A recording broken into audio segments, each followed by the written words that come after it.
आज 15 जनवरी 2023 दिन रविवार है। Welcome back to clean news MP. चलिए देखते हैं मध्य प्रदेश की 25 फटाफट बड़ी खबरों को। इससे पहले आप न्यूज को कहां से देख रहे हैं हमें कमेंट में जरूर बताएं। साथ ही वीडियो को लाइक करना बिल्कुल ना भूलें।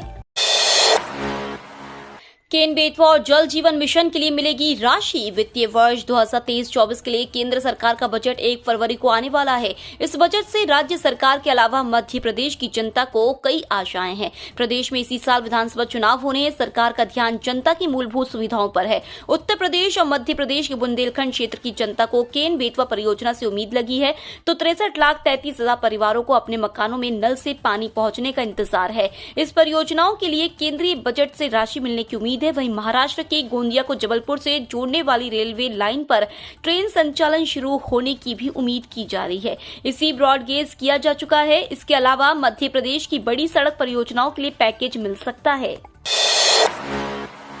उम्मीदवारों के लिए महत्वपूर्ण खबर, संशोधित परीक्षा परिणाम जारी। कुल 571 पदों पर होगी भर्ती। एमपीपीएससी के उम्मीदवारों के लिए महत्वपूर्ण सूचनाएं। दरअसल परीक्षा के संशोधित परिणाम जारी कर दिए गए हैं। इसके अलावा उम्मीदवार ऑफिशियल वेबसाइट पर जाकर इसे डाउनलोड कर सकते हैं। कुल 571 पदों पर भर्ती होनी है। कुल 571 पदों पर भर्ती दरअसल मध्य प्रदेश लोक सेवा आयोग द्वारा 14 नवंबर 2019 को विज्ञप्ति जारी की गई थी। कुल 571 पदों पर राज्य सेवा प्रारंभिक परीक्षा राज्य वन सेवा के लिए आवेदन मांगे गए थे। समय समय पर विज्ञप्ति और नोटिफिकेशन के जरिए परीक्षा परिणाम और अन्य विषय वस्तु में संशोधन होते रहे हैं। 3 महीने बाद स्नातक प्रथम वर्ष का रिव्यू रिजल्ट घोषित। 10% विद्यार्थियों के अंक बढ़े। राष्ट्रीय शिक्षा नीति के अंतर्गत स्नातक प्रथम वर्ष के रिव्यू रिजल्ट देवी अहिल्या विश्वविद्यालय ने 3 महीने बाद घोषित कर दिए हैं। शनिवार को 4 अलग अलग पाठ्यक्रम के रिजल्ट आए हैं जिनमें 10% विद्यार्थियों के अंकों में बदलाव हुआ है। वहीं 90% छात्र छात्राओं के अंकों में कोई अंतर नहीं आया है। अधिकारियों के मुताबिक जिन विद्यार्थियों के रिजल्ट में कोई बदलाव नहीं हुए वे पूरक परीक्षा के लिए आवेदन कर सकते हैं। उनसे विलंब शुल्क नहीं लिया जाएगा।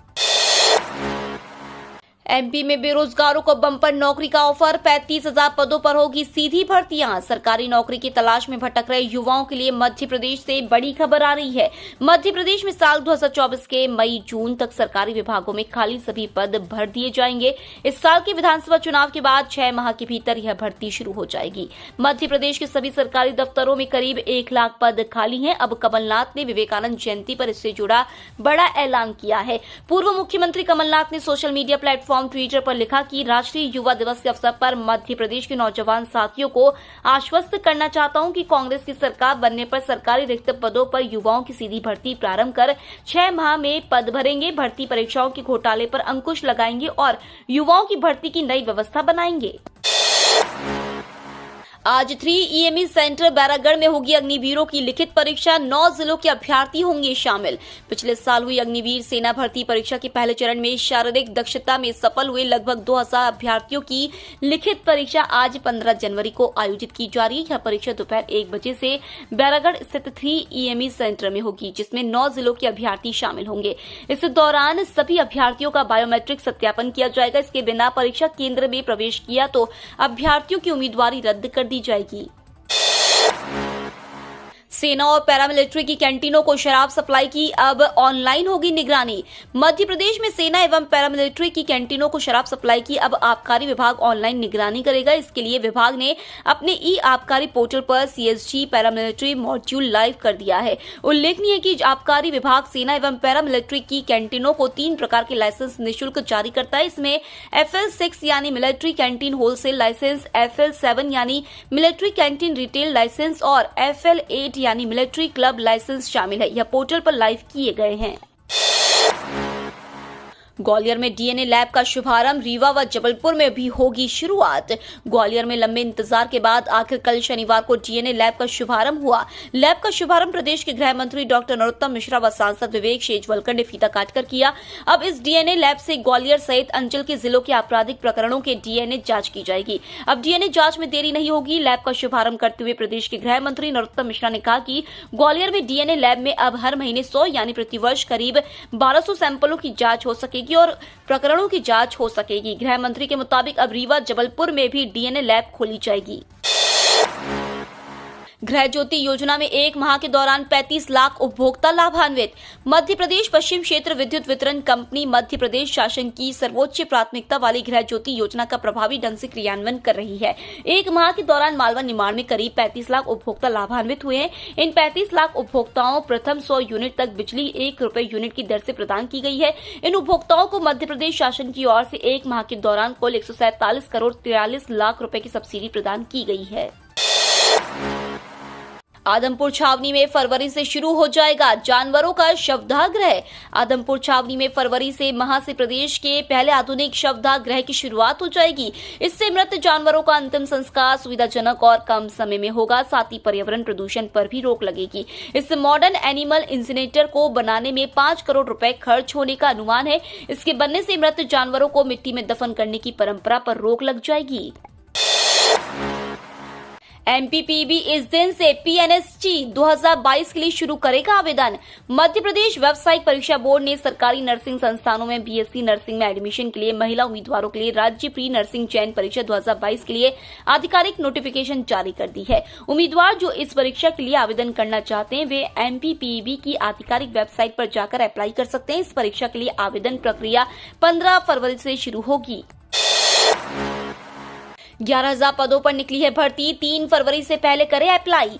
मध्य प्रदेश कर्मचारी चयन मंडल के उम्मीदवारों के लिए आखिरी मौका है। मध्य प्रदेश कर्मचारी चयन मंडल ने समूह 2 सहायक संपर्की और अन्य समकक्ष प्रत्यक्ष और बैकलॉग पोस्ट संयुक्त 2022 और पटवारी और अन्य पद संयुक्त भर्ती परीक्षा 2022 के लिए 9,000 से ज्यादा पदों पर भर्ती निकाली है। रिक्त पदों की कुल संख्या 9,073 हो गई है। इसमें से आयुक्त भू अभिलेख ग्वालियर की ओर से पटवारी सीधी भर्ती के लिए रिक्त पदों की संख्या 6,755 है। के लिए 5 जनवरी से आवेदन की प्रक्रिया जारी है और 19 जनवरी 2023 लास्ट डेट है। 24 जनवरी तक आवेदन में त्रुटि कर सकते हैं। यह परीक्षा 15 मार्च 2023 को 2 शिफ्ट में आयोजित की जाएगी। इस बार भी घोषणाओं के आसमान पर ही उड़ान भरती रही शारजाह उड़ान। इंदौर के देवी अहिल्याबाई होलकर अंतर्राष्ट्रीय एयरपोर्ट से शारजाह के बीच उड़ान शुरू होने की घोषणा हुई है। एक बार फिर से केंद्रीय नागरिक उड्डयन मंत्री ज्योतिरादित्य सिंधिया ने घोषणा की है कि अप्रैल से यह उड़ान शुरू हो जाएगी, लेकिन ट्रैवल एजेंटों का कहना है कि इस बार यह उड़ान की घोषणा तक ही सीमित नहीं रह जाए। पहले भी कई बार इस संबंध में घोषणा हो चुकी है, लेकिन उड़ान शुरू नहीं हो पाई थी। हालांकि अगर इस बार यह उड़ान शुरू हो जाती है तो यात्रियों को काफी फायदा हो जाएगा। बीना कटनी रूट पर 75 किलोमीटर की दूरी 2.5 घंटे में तय कर रही मेमू स्पेशल। बीना कटनी बीना के बीच चलने वाली train number 06603 by 06604 MEMU special लंबे समय से देरी से चल रही है। बीना से सागर के बीच 75 किलोमीटर की दूरी तय करने में ट्रेन 2.5 घंटे का समय ले रही है। 1.5 से 2 घंटे देरी से चलने के कारण यात्री ट्रेन में सफर करने से यात्री परहेज करने लगे हैं। इसी तरह कटनी से चलकर बीना आने वाली मेमू स्पेशल भी देरी से चल रही है। इससे यात्रियों को दिक्कतों का सामना करना पड़ रहा है। दरअसल बीना स्टेशन से सुबह 5 बजे के बाद सागर के लिए कोई नियमित ट्रेन न होने के कारण लोग लंबे समय से मेमू स्पेशल चलाने की मांग कर रहे थे। जनता की परेशानी को देखते हुए मेमू स्पेशल शुरू की गई है। यह ट्रेन बीना स्टेशन से सुबह 10:20 पर कटनी के लिए चलाई जाती है। संत हिरदाराम नगर के दरबारों से भी गुरु ग्रंथ साहिब को विदाई। पंचायत ने सुरक्षा बढ़ाने की मांग की। इंदौर के सिंधी दरबारों से गुरु ग्रंथ साहब की विदाई के बाद बैरागढ़ में भी गुरु साहब के स्वरूप को विदाई दी जा रही है। शनिवार को श्री गंगाधाम दरबार से इसकी शुरुआत हुई। दरबार में लंबे समय से विराजमान गुरु ग्रंथ साहब के 3 स्वरूप जत्थेदारों को सौंपे गए। पूज्य सिंधी पंचायत ने पुलिस आयुक्त को ज्ञापन देकर बैरागढ़ के दरबार में सुरक्षा इंतजाम करने की मांग की है। पंचायत के महासचिव माधो चांदवानी का कहना है कि कुछ निहंग दरबारों में घुसकर विवाद पैदा कर सकते हैं। इंदौर महापौर ने सड़क पर उतरकर संभाला ट्रैफिक, वाहन चालकों को दी हिदायत। प्रवासी भारतीय सम्मेलन व ग्लोबल इन्वेस्टर्स समिट के दौरान इंदौर के प्रमुख चौराहों पर ट्रैफिक पुलिस के साथ शहर के युवाओं ने भी ट्रैफिक संभाला था। यही वजह है कि शनिवार शाम महापौर पुष्य मित्र भार्गव पलासिया चौराहे पर पहुंचे और ट्रैफिक संभालने में सहयोग देने वाले युवाओं का उत्साहवर्धन किया। महापौर ने स्टॉप लाइन के आगे खड़े वाहन चालकों को हिदायत दी कि वे निर्धारित स्थान पर खड़े रहे। सीएम शिवराज ने कमलनाथ पर हमला बोला, कहा जनता से माफी मांगिए। सीएम शिवराज सिंह चौहान ने बड़वानी जिले में भारतीय जनता पार्टी द्वारा आयोजित विशाल जनसभा को संबोधित किया। यहां उन्होंने कमलनाथ पर जमकर हमला बोला और कहा कि आपको जनता से हाथ जोड़कर माफी मांगनी चाहिए। उन्होंने कहा कि जब 1.5 साल कांग्रेसियों की सरकार रही तो हाथ पर हाथ रखे बैठे रहे और अब हाथ जोड़ रहे हैं। कमलनाथ जी माफी मांगिए उन किसानों से जिन्हें कर्ज माफी के नाम पर डिफॉल्टर बना दिया। यहां बीजेपी प्रदेश अध्यक्ष विष्णुदत्त शर्मा भी मौजूद थे। इस अवसर पर मुख्यमंत्री ने कहा कि कांग्रेस हाथ जोड़ो कार्यक्रम करने वाली है। कांग्रेस वालों, आप तो हाथ मत जोड़ो, माफी मांगो। जब आपकी सरकार थी तब 1.25 साल हाथ पर हाथ रखकर बैठे रहे, अब हाथ जोड़ने की बात करते हैं। कांग्रेस वालों, माफी मांगो उन बेटियों से जिनको कन्या विवाह योजना का लाभ नहीं मिला। माफी मांगो उन युवाओं से जिनको बेरोजगारी भत्ता देने का झूठा वादा किया। केंद्रीय मंत्री नितिन गडकरी को जान से मारने की धमकी। केंद्रीय मंत्री नितिन गडकरी को जान से मारने की धमकी मिली है। शनिवार सुबह से उन्हें 3 बार धमकी भरे फोन आ चुके हैं। इसकी शिकायत नागपुर पुलिस को कर दी गई है। इस मामले की पुष्टि पुलिस और उनके कार्यालय द्वारा की गई है। जानकारी के मुताबिक नितिन गडकरी के नागपुर स्थित कार्यालय में लैंडलाइन फोन पर आए हैं। इसमें अज्ञात शख्स ने उन्हें जान से मारने की धमकी दी है। ये फोन आने के बाद उनके कार्यालय की तरफ से नागपुर पुलिस को इसकी शिकायत की गई है। बता दें कि उनका जनसंपर्क कार्यालय खामला चौक पर स्थित है और उनसे घर से इसकी दूरी करीब 1 किलोमीटर है। मामले की सूचना मिलने के बाद पुलिस उनके कार्यालय पहुंची और तफ्तीश शुरू कर दी है। पुलिस उस नंबर को भी ट्रेस करने में जुटी है जिससे ये थ्रेट कॉल आया था। सफाई के लिए निगम ने मांगे 1 करोड़ 16 लाख, मेला प्राधिकरण ने दिया 8 लाख में ठेका। ग्वालियर व्यापार मेला में सफाई व्यवस्था बेपटरी हो गई है। जगह जगह गंदगी के ढेर लगे हुए हैं। मेला की सफाई व्यवस्था के लिए ग्वालियर व्यापार मेला प्राधिकरण ने नगर निगम को पत्र लिखा तो निगम ने 1 करोड़ 16 लाख रुपए का प्रस्ताव बनाकर भेज दिया है।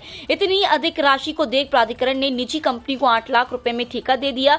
मेला परिसर 104 एकड़ में फैला हुआ है। इसमें कच्ची और पक्की मिलाकर 2000 दुकानें हैं। इन सभी की सफाई व्यवस्था कराने का जिम्मा मेला प्राधिकरण का है, लेकिन पैसों की कमी बताकर मेला में सफाई व्यवस्था की हालत बदतर हो चुकी है। भाजपा ने प्रदेश में अनुसूचित जाति वर्ग को साधने का शुरू किया अभियान। भारतीय जनता पार्टी ने विधानसभा चुनाव की तैयारी प्रारंभ कर दी है। अनुसूचित जाति वर्ग को साधने के लिए पार्टी ने मुख्यमंत्री निवास पर भाजपा अनुसूचित जाति मोर्चा का सम्मेलन आयोजित किया गया। इसमें भाजपा नेताओं ने आरोप लगाया कि कांग्रेस अजाब वर्ग की विरोधी है। सम्मेलन को संबोधित करते हुए वक्ताओं ने कहा कि भाजपा ने केंद्र और राज्य सरकार की गरीब कल्याण की अनेक योजनाओं के माध्यम से उनके जीवन स्तर को बेहतर बनाने काम कर रही है। भाजपा समाज को जोड़ने काम करती है तो वहीं कांग्रेस फूट डालो राज करो की नीति पर समाज को तोड़ने का काम करती है। इस प्राइवेट बैंक ने दी ग्राहकों को खुशखबरी, अब एफडी करने पर मिलेगा 8.5% का तगड़ा रिटर्न। फिक्स्ड डिपॉजिट में अपने पैसे जमा करना एक सुरक्षित निवेश माना जाता है। इसी क्रम में private sector lander RBL bank ने 2 करोड़ रुपए से कम की एफडी पर ब्याज दरों को बढ़ा दिया है। ब्याज दरों में इस इजाफे के बाद बैंक 7 दिन से 10 साल की एफडी पर अपने जनरल कस्टमर्स को 3.25% से 6.25% का ब्याज देगा। वहीं बैंक इसी टाइम पीरियड पर अपने सीनियर सिटीजन ग्राहकों को 3.75% से 6.75% का ब्याज देगा। दूसरी ओर बैंक 453 दिन और 725 दिन की एफडी पर अपने सीनियर सिटीजन ग्राहकों को अधिकतम से 7.55% और 8.05% का ब्याज देगा। बढ़ी हुई नई ब्याज दरें 11 जनवरी से लागू है।